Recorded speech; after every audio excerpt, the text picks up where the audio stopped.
Hi guys! So, karon guys, gikan ko sa opisina. Miski holiday guys, kay namdi ati manunon guys, no? Super ting ulana. Nya gananta ko mukaon, no? Adto gawas after ko ni asa ni oy? Kaunta ko ba? Ani nata ka di mao ani oy. Mukaunta ko niya uwan man guys, uli na lang ko sus guys, lantawa lang. Wala sa ko nagmahay nga niuli ra sa ko dayon kay nangano. Lami kayo ang sudan gluto sa kumanghod. Tag-ana ug unsa? Bulad. Iskabitsi nga bulad. Ano? Nagtaman pa siguro ni usang semana. Lami kayo iskabitsi. Lami kay iskabitsi nga bulag guys. So lami ni akong kaon ron niya karon. Kay nangaon na di ay sila.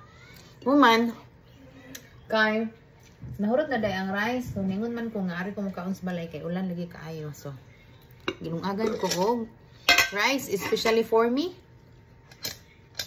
Lantawa ang rice. Oh. Mahurot guro ni nako aning buwad no. Sus Ginoo ko. Lami kayong kaon ani ron na. Init pa. Init kayo ang rice. Unya. Ngaunta ninyo guys. Lamit jud kayong bulad. Ningaw jud ko ani gihidlaw ko aning buwad nga escabeche niya daghang kaayo bitaw kanang sagol like ahos, kamatis, bombay. Oh, mo ni akong paborito guys. Basta magluto gani guys.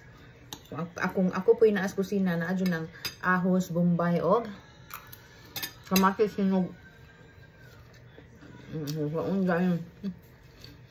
Masin sa akong lutuan guys. Present pinantulo.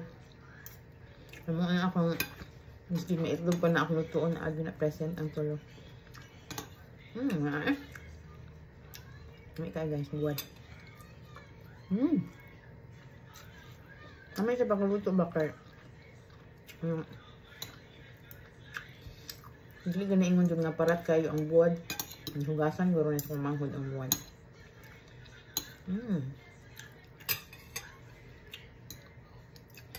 Hindi kayo sa bitsi nga buwad guys.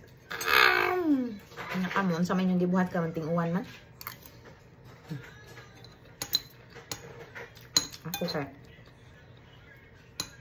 Lahos ulit. Kaon tabuan. So sa akong cousin,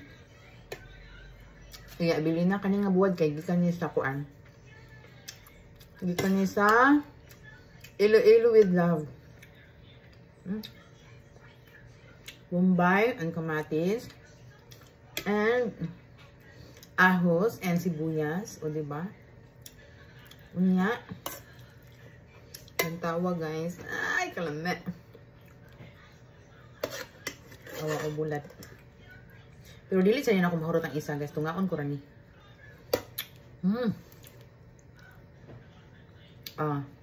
Ay, kalame. Thank you sa pagluto sa kong manghod. So, thank you to my sister. Thank you to my sister dear. Alam kaya kung panihapon karong ting-ulan. So, maroon ako ma-share ninyo karunting uwan. Bulad! Suya mo no. Bye! Padahin ko sa makaon.